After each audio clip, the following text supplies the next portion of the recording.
తండ్రి. మీరు నా గొర్రెల్లో చేరిన వారు కారు కనుక మీరు నమ్మటలేదు. నా గొర్రెలు నా స్వరమును వినును, నేను వానిని ఎరుగుదును, అవి నన్ను వెంబడించును, నేను వానికి నిత్య జీవమును ప్రసాదింతును, కనుక అవి ఎప్పటికీ నాశనము చెందవు. వానిని ఎవడును నా చేతి నుండి అపహరింపలేడు.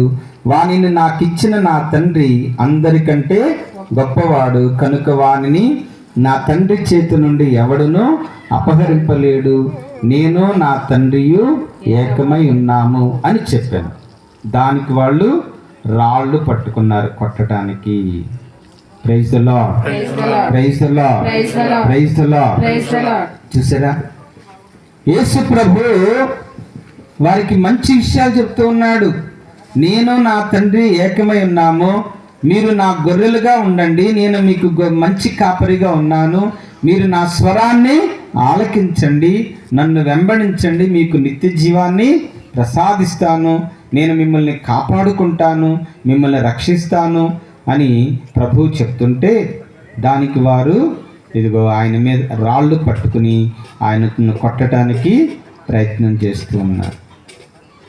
దేవుని బిడ్డలారా, దేవుడి చేత ప్రతిష్ఠించబడినటువంటి క్రీస్తు దేవుని చేత ఈ లోకానికి పంపబడ్డాడు. మరి మనందరం కూడా జ్ఞాన స్నానం ద్వారా ప్రతిష్ఠించబడ్డాం.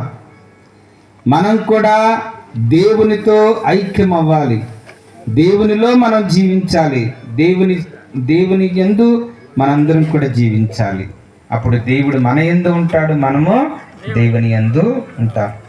ఈ తపస్సు కాలంలో ఈ సత్యాన్ని మనందరం కూడా తెలుసుకోవాలి. ప్రేమైన సహోదరి సహోదరులారా, దేవుడు ఏమన్నాడు?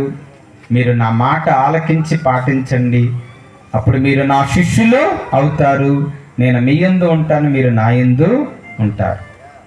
అలాగే ఈ తపస్సు కాలం అంతా కూడా మనము చెడ్డను విడనాడి మంచిని చేయాలని, హృదయ పరివర్తన చెంది దేవుని చెంతకు మరలి రావాలని, దేవునిలో మనం జీవించాలని వాక్యాలు మనం ఆలకిస్తూ వచ్చాం.